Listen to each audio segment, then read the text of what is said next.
딱 한번 인사를 나누겠는데요. 당신이 최고의 걸작품입니다 라고 하는 마음으로 인사를 나눠주시기 바랍니다. 맞습니다. 우리는 죽으면 한 줌은 흙으로 돌아갈 거고 어쩌면 다 분해하면 몇천 원밖에 안 되는 물질적 존재인 것 같지만 하나님이 창조하셔서 이 세상에 그 어떤 것과 비교할 수 없는 최상의 가치, 최고의 가치를 가진 존재입니다. 참 축복이잖아요. 그죠? 이건 너무너무 축복인 거예요. 우리의 상황과 상태가 어떻든지 우리 몸이 어떻든지 상관없이 최고의 축복입니다.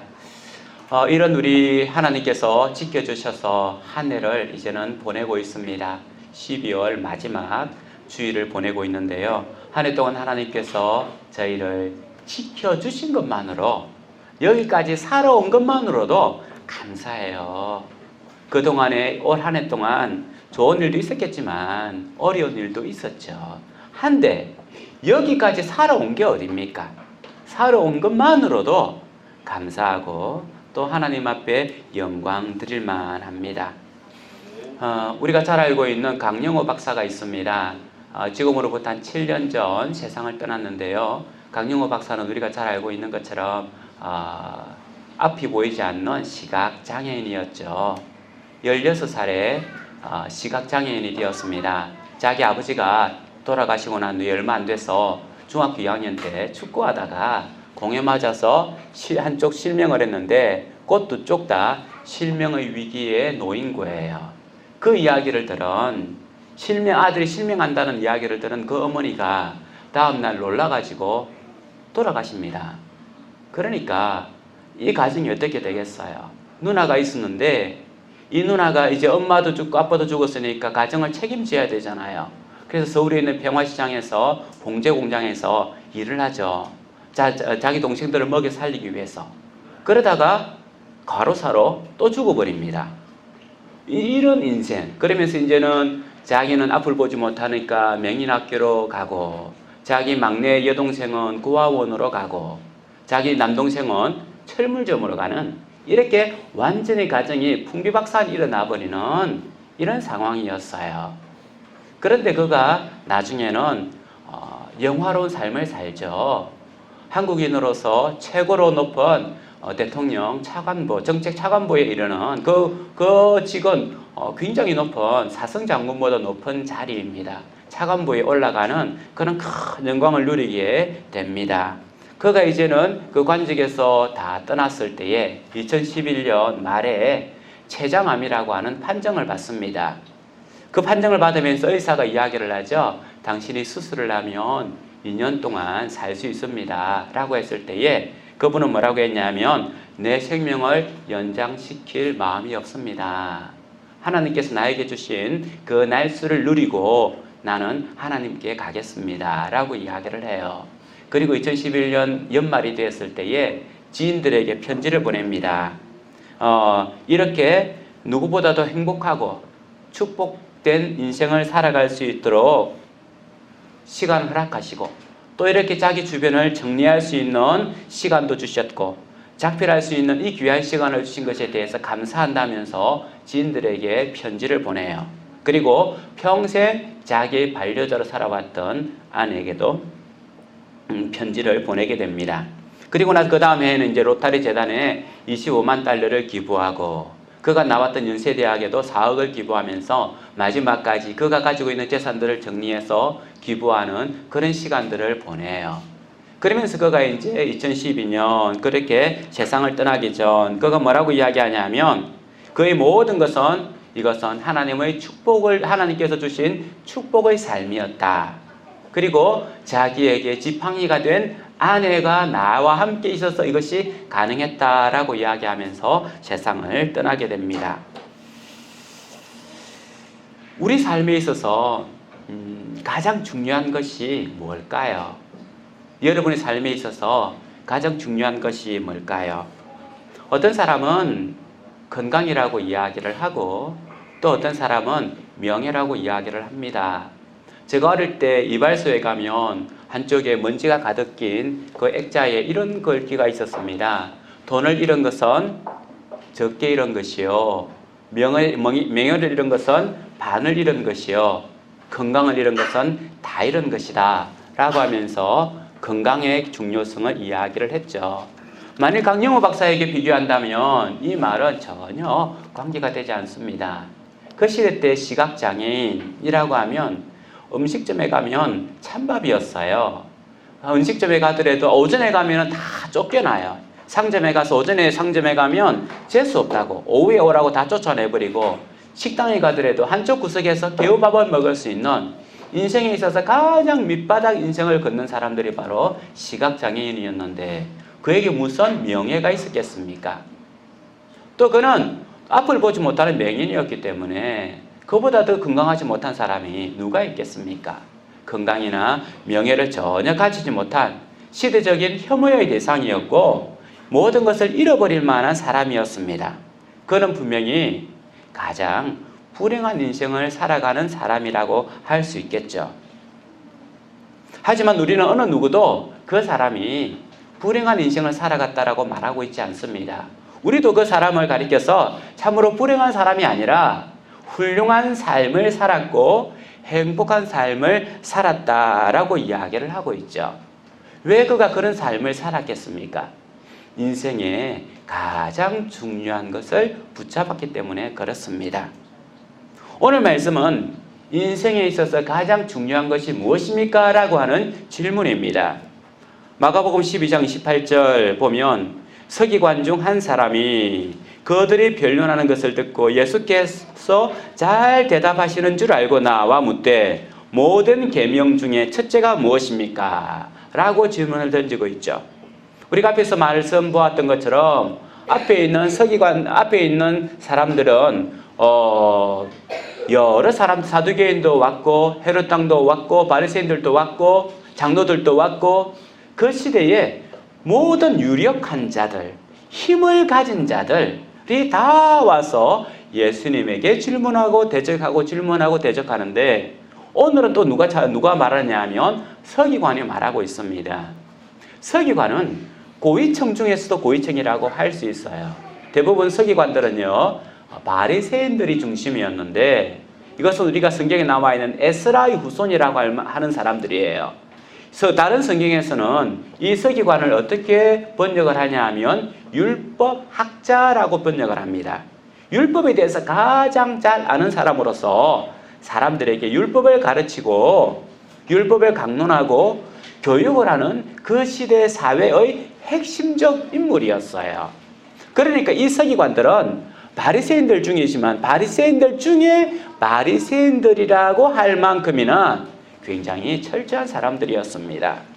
이 서기관이 와서 하는 질문은 무엇입니까? 모든 계명 중에 첫째가 무엇입니까? 이 말을 다른 말로 말한다면 그렇습니다. 인생에 있어서 가장 중요한 것이 무엇입니까? 인생에 있어서 가장 중요한 것이 무엇입니까? 라고 하는 그런 질문이라는 거예요. 유대랍비들은 모세 오경에 613가지의 계명이 있다라고 가르칩니다. 그 중에서 그 많은 613가지의 계명 중에서 어느 것이 가장 중요하냐라고 하는 것이 그들의 관심의 대상이었습니다.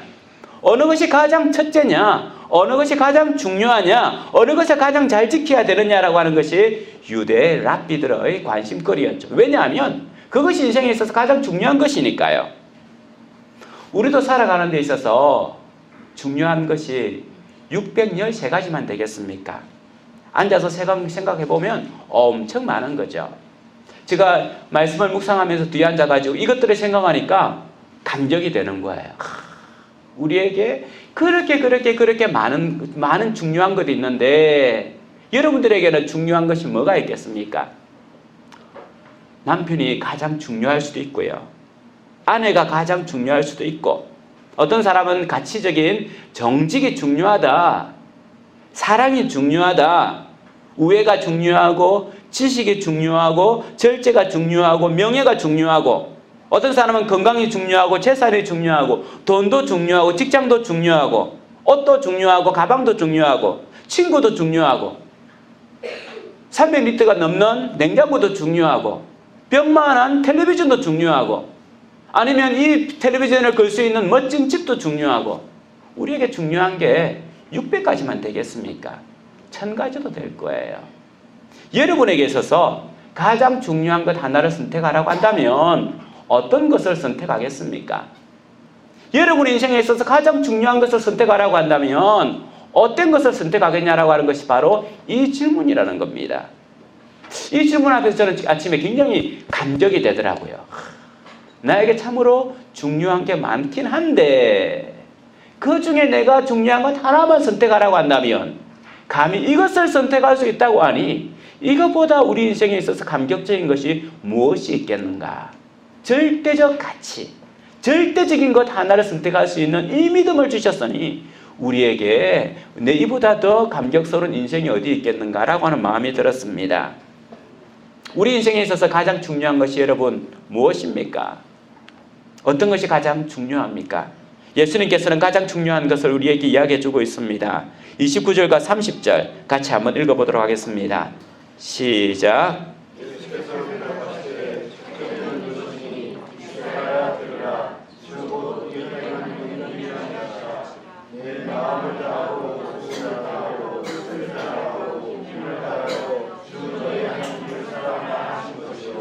예, 서기관의 인생에 있어서 가장 중요한 것이 무엇입니까? 라고 하는 질문에 예수님께서는 첫째로 유일하신 하나님이다. 유일하신 하나님이다. 라고 말씀하고 있습니다. 여러분도 이것에 동의하십니까? 그렇습니다. 유일하신 하나님 사랑. 이 사랑이 우리 인생에 있어서 가장 중요합니다. 왜 하나님의 사랑? 왜 하나님의 사랑이 우리 인생에 있어서 가장 중요합니까? 하나님이 우리를 만들 때에 하나님의 형상으로 우리를 만드셨습니다. 하나님께서 자신의 형상으로 우리를 만든 이유는 하나님과 우리가 서로 사랑하기 위하여 하나님께서는 자신의 모양으로 우리를 만드신 거죠. 그래서 우리는 하나님을 사랑하기 위한 인생이며 하나님과 우리와는 사랑의 관계 가운데 있습니다. 하나님의 사랑을 우리는 아가페적 사랑이라고 이야기하죠. 전적 사랑입니다. 모든 것을 다 내어주는 사랑입니다. 그 결과로 하나님께서는 독생자 예수 그리스도를 우리에게 주셨고 독생자 예수 그리스도가 십자가에 못 박혀 돌아가시는 것으로서 하나님의 그 아가페적 사랑을 도장 찍으시고 인치신 겁니다. 이것이 우리가 믿고 있는 복음인 거죠. 사람들은요, 이 하나님의 사랑을 깨달을 때에 참된 행복, 참된 기쁨을 맛볼 수가 있습니다. 하나님이 이 사랑을 깨달을 때에 우리는 감격할 수가 있고 우리가 가지고 있는 모든 상처가 다 치유될 수 있습니다. 하나님의 사랑을 깨달을 때에 우리가 어릴 때부터 받은 상처, 가장 가까운 사람으로부터 받은 상처, 알면서도 알지 못하면서도 받은 모든 상처가 다 치유되는 우리 속에 있는 모든 상처를 치유하는 것은 바로 하나님의 사랑입니다. 모든 상처는 하나님을 떠나서 생긴 것이기 때문에 그렇습니다. 그러면 우리는 어떻게 하나님을 사랑할 수 있고 어떻게 하나님의 사랑을 깨달을 수 있겠습니까? 하나님의 사랑의 시작과 끝은 예배입니다. 예배는 하나님을 만나면서 그분을 영화롭게 하는 거죠. 이 말씀을 해석한 톰 라이터 교수라고 하는 사람은 이렇게 해석하고 있습니다. 예배는 하나님의 사랑에서 시작된다고 말할 수 있습니다. 예배의 시작은요, 하나님의 사랑에서 시작된다는 거예요. 또한 하나님을 더 사랑하는 예배를 통하여 우리 자신의 온전한 의미, 우리의 참 자신을 발견할 수 있습니다. 라고 이야기합니다. 우리는 예배를 통하여서 내 자신을 알 수 있고 내 존재의 가치를 알 수 있고 나의 중요도를 알 수가 있다는 거예요. 처음에 인사를 드린 것처럼 우리는 어쩌면 비누 한 장의 가치밖에 되지 않는 그런 1,000원짜리 몸을 가지고 있습니다. 한 줌의 헛구로밖에 되지 않는 그런 물질적 존재입니다.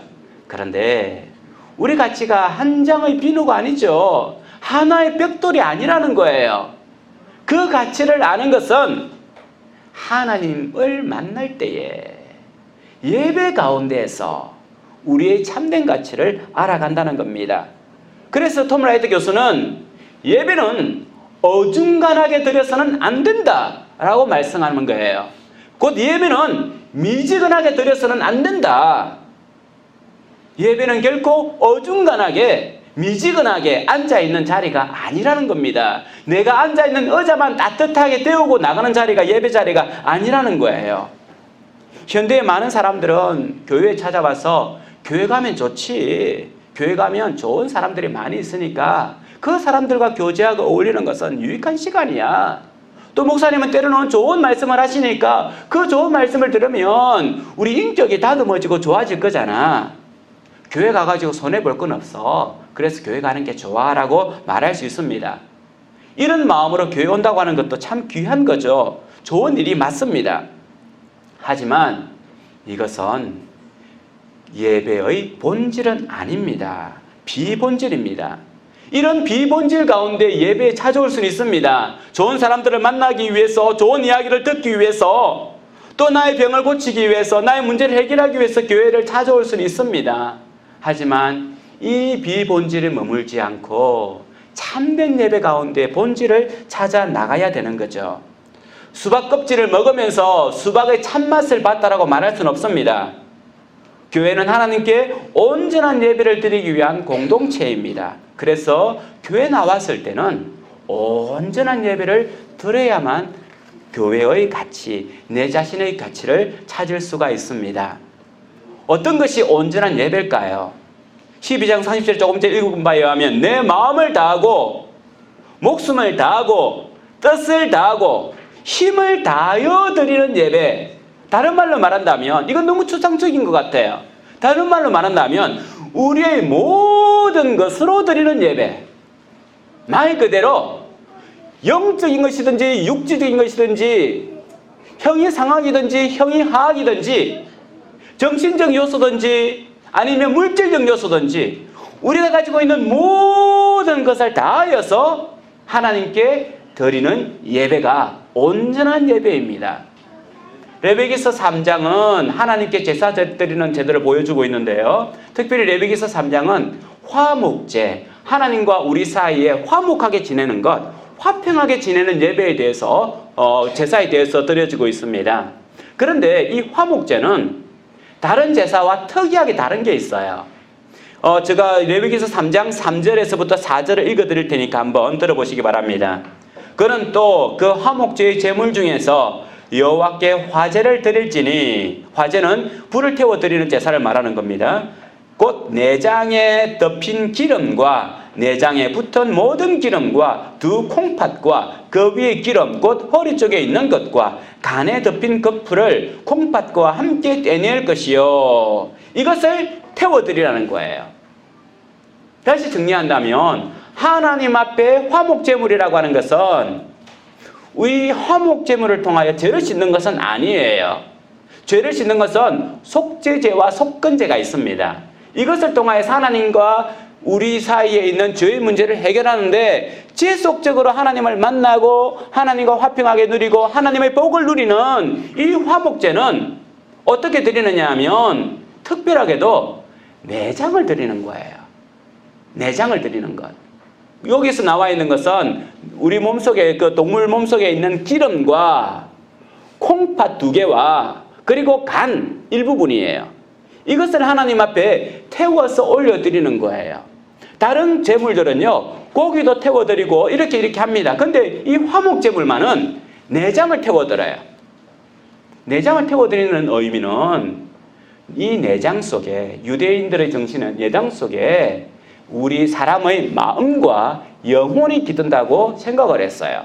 그래서 하나님 앞에 이 내장을 태워드린다고 하는 것은 나의 정신, 나의 마음, 나의 영혼 모든 것을 주님께 올려드립니다 라고 하는 표시인 거예요.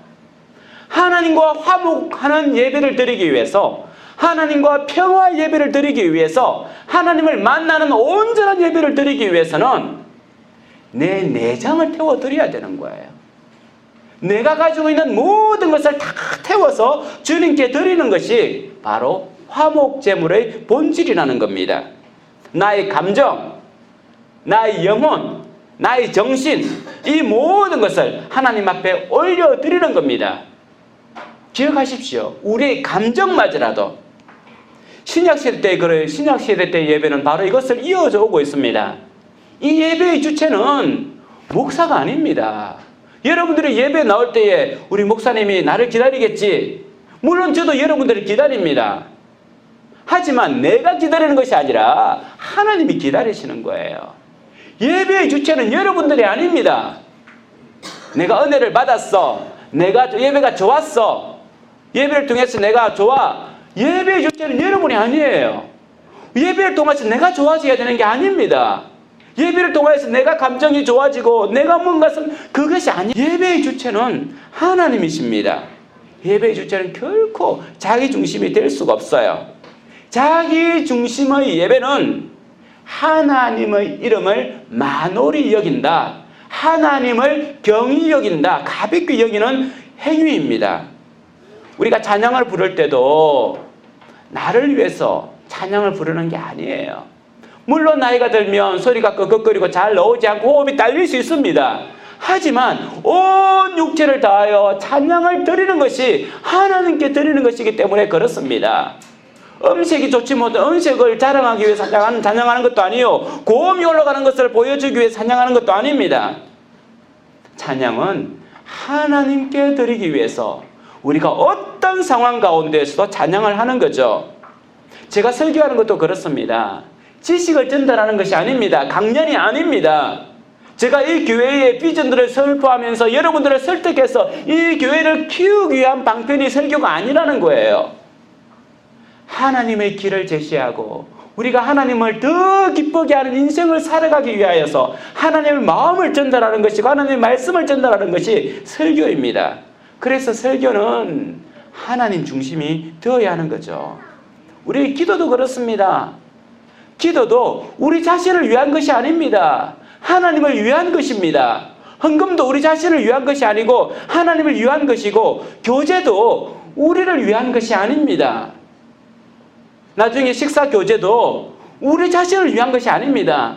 나와 이야기가 잘 통하고 나와 생각이 맞고 재밌게 해줄 수 있는 사람과 같이 밥을 먹는 것이 아니라 하나님이 함께 하는 것을 고대하면서 하나님이 함께 하기를 기대하면서 하나님을 영화롭게 하기 위한 교제라는 겁니다. 인사도 그렇습니다. 사실은 저는 저번에 한번 말씀을 드린 것처럼 인사하는 것에 대해서 익숙하지는 못해요. 그래서 이전에 다른 교회 다닐 때에 인사를 나누고 하면 건성으로 그렇게 건성으로 인사를 했습니다. 그게 아니죠. 이것을 뛰어넘는 겁니다. 우리 감정을 뛰어넘는 겁니다. 우리 감정을 뛰어넘고 우리 중심을 뛰어넘을 때에, 우리의 한계를 뛰어넘을 때에 그곳에 하나님의 은혜가 있습니다. 찬양하기 너무 힘든데 온 힘을 다해서 찬양을 끄집어 올렸을 때 그때에 하나님의 은혜가 임하는 거고요. 우리의 한계를 뛰어넘을 때에 하나님의 은혜가 임하는 겁니다. 예배 시간에 여러분, 숨 쉬는 것조차 하나님의 영광과 하나님의 기쁨을 위하여 해야 합니다. 예배는 우리의 모든 것으로서 하나님께 올려드리는 것이기 때문에 그렇습니다. 그렇지 않으면 우리의 예배는 온전한 예배가 되지를 못합니다. 온전한 예배를 드릴 때에 우리의 영혼은 춤추고 우리의 마음은 감격의 눈물을 흘리게 되며 우리의 심장은 기쁨으로 고동치게 됩니다. 우리의 모든 것을 드리는 예배를 통하여서 잃어버린 기쁨이 회복이 되고 절망의 늪에서 소망의 하나님을 볼 수가 있으며 그분의 얼굴 가운데에서 우리의 영혼이 춤추고 은혜 충만한 축복의 삶을 살아갈 수가 있습니다. 예수님은 여기서 멈추지 않고 하나 더 우리에게 제시해주고 있습니다. 31절 말씀이죠. 읽은 말씀인데 다시 한 번 더 같이 읽어보도록 하겠습니다. 시작.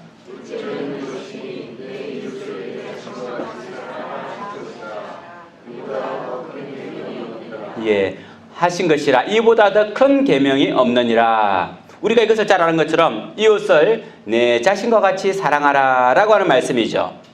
둘째라고 하는 것은 중요도의 순서가 아닙니다. 첫째나 둘째나 중요도는 똑같습니다. 그래서 예수님께서 더 큰 계명이 없느니라, 이것을 두 개 다 더 큰 계명, 가장 중요한 계명이라고 이야기하고 있는 거죠. 동전의 양면과 같습니다. 한 면만 동전을 가지고 있으면 사용할 수가 없는 것처럼 양면의 동면과 같이 두 개의 계명은 같이 가는 것이고 같이 중요한 것입니다. 그래서 요한일서 4장 20절에서는 누구든지 하나님을 사랑하노라 하고 그 형제를 미워하면 이는 거짓말하는 자니 보는 바 그 형제를 사랑하지 아니한 자는 보지 못하는 바 하나님을 사랑할 수 없느니라. 하나님을 사랑하는 것과 형제를 사랑하는 것은 같이 간다는 거예요.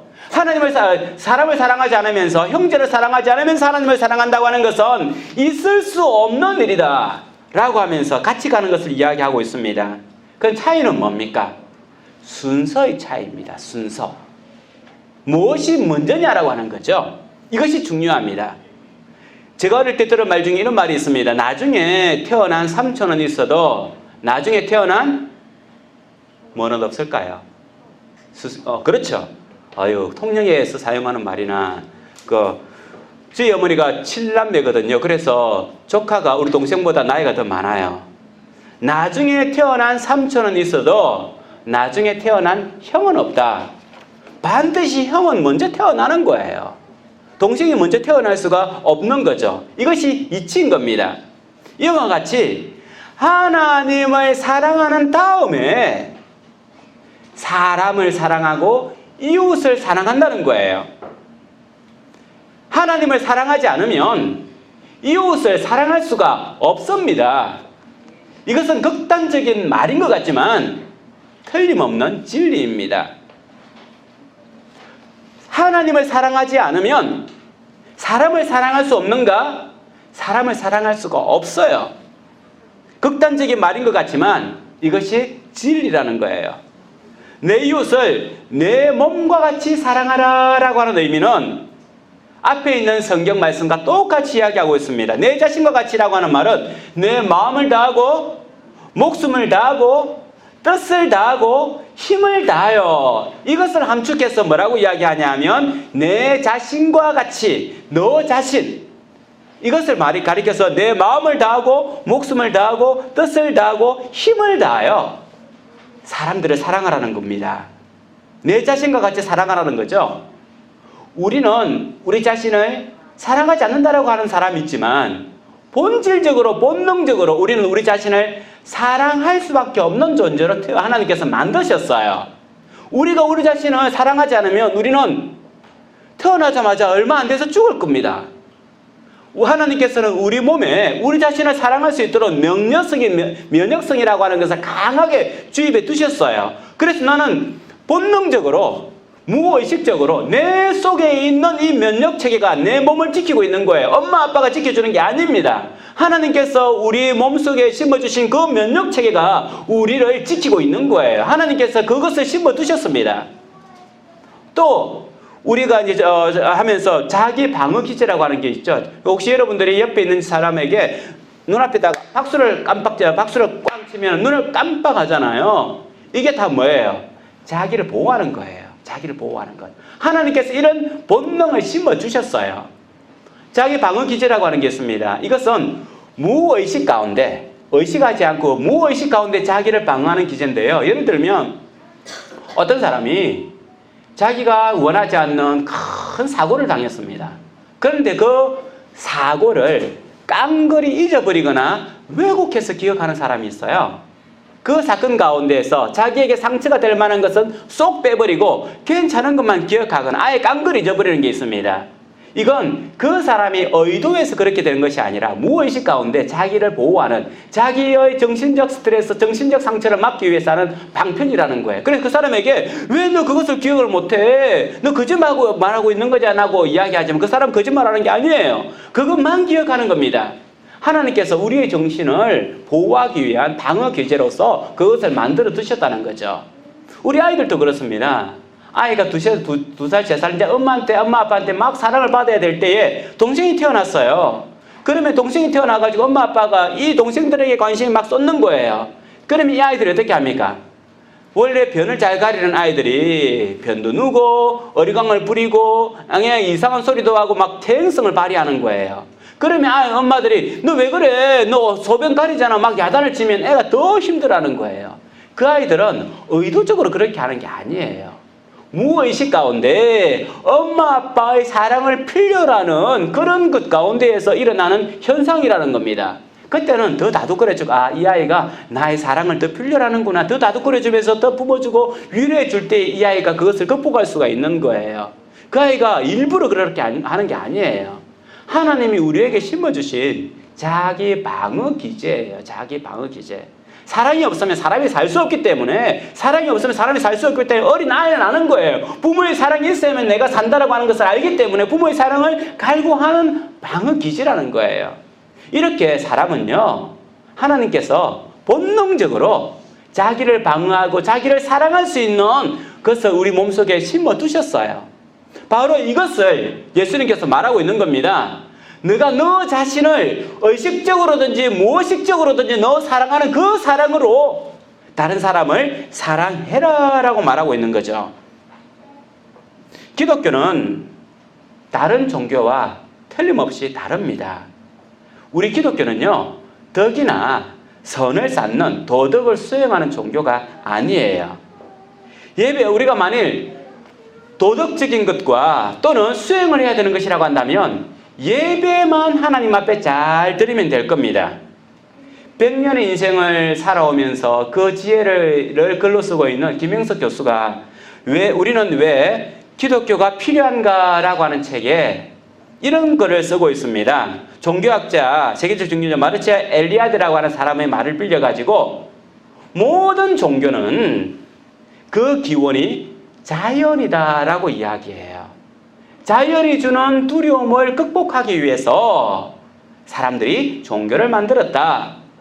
그래서 어떻게 하면 자연에게 피해를 주지 않고 다른 사람에게 피해를 주지 않을까? 이것이 바로 종교의 본질이다라고 이야기를 합니다. 이 과정에 의해서 다른 사람에게 피해를 주지 않기 위해서, 자연에 피해를 주지 않기 위해서 어떻게 해야 되겠습니까? 수행을 해야 된다는 거죠. 다른 사람에게 피해도 주지 않고 자연에 피해 주지 않기 위해서 수행을 해야 된다는 거예요. 그런데 다른 종교가 있는데 그것이 바로 기독교다.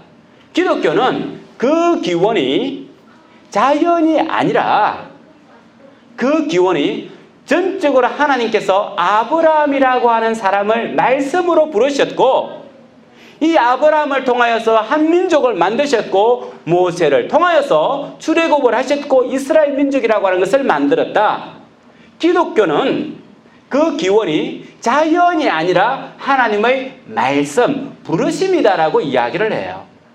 그렇기 때문에 이 기독교는 물론 기독교 앞에 유대교를 말합니다. 이 유대교가 그렇게 만들어졌는데 이 유대교의 완결자이신 예수 그리스도가 옴으로 말미암아 기독교가 됐다라고 이야기를 하는 거죠. 그래서 기독교는요, 자연이 두려워서 우리가 수행하는 종교가 아닙니다.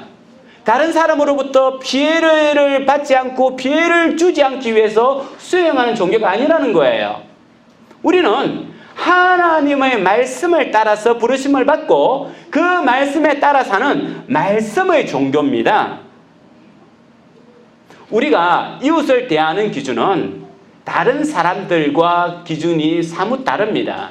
다른 사람들은요, 이웃을 대할 때에 다른 말로 말한다면 자기에게 도움이 되는가, 다른 사람에게 피해를 주지 않는가 라고 하는 것이 관점이죠. 다른 사람이 피해를 주면 I'm sorry, 미안합니다 라고 이야기를 하고 다른 사람이 도움을 주면 고맙습니다 라고 이야기를 하죠. 그래서 다른 사람들과의 관계는요, 내가 다른 사람에게 피해를 주지 않는 것이 최선이야, 다른 사람에게 도움을 베푸는 삶이 최선이야, 이것이 세상 살아가는 사람들의 삶의 기준입니다. 하지만 우리는 그것이 아니에요. 우리의 첫째는요, 그것이 아니라는 거예요. 우리의 첫째는 뭡니까? 하나님을 사랑하는 거가 첫째입니다. 그래서 이 바탕 가운데 이웃을 바라보는 거예요. 내가 이 이웃을 사랑하는 것이 하나님께 유익한가? 내가 이 이웃에게 이런 것을 베푸는 것이 이웃에게 유익한가? 내가 이렇게 저 사람을 돕는 것이 하나님께 유익한가? 모든 것이 하나님 중심으로 판단한다는 겁니다. 우리는 내가 덕실을 따지는, 무엇을 얻고 무엇을 잃을 것인가를 따지는 것이 아니라 하나님을 영화롭게 하는 것인가? 하나님이 원하는 것인가? 하나님이 원하는 것이라고 한다면 우리 체면이 깨지더라도 하는 거예요. 하나님이 원하는 것이라면 다른 사람이 싫어해도 하는 것이에요. 하나님이 원하는 것이라고 한다면 나에게 때로는 그것이 실패가 될 줄 알면서도 그것을 하는 거예요.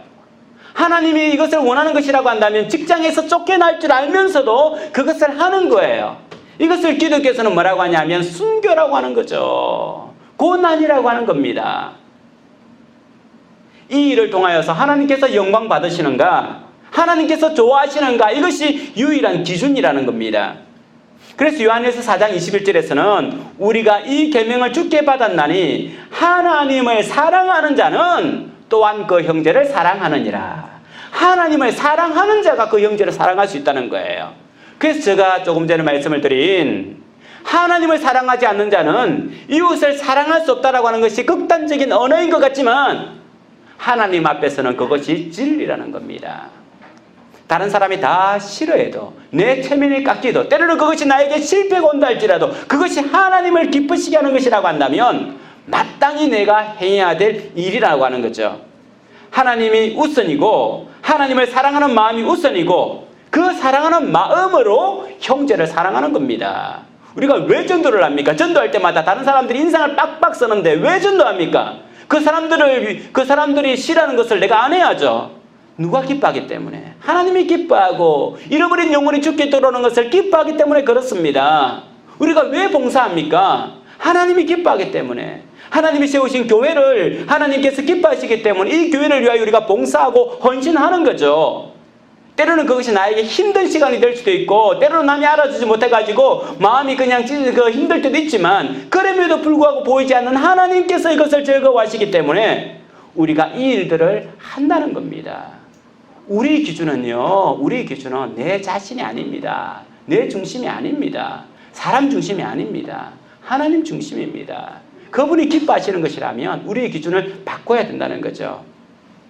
제 아내가 병이 들기 전에 먹는 기준과 먹는 음식이 바뀌었습니다. 제 아내가 병이 들기 전에는요, 빵을 무척이나 좋아했고 달달한 음식을 좋아해서 완전 초딩 입맛이었죠. 그래서 저하고는 음식 먹는 거 보면 달랐어요. 그래서 누가 불편했겠습니까? 제 아내가 불편했겠습니까? 제가 불편했겠습니까?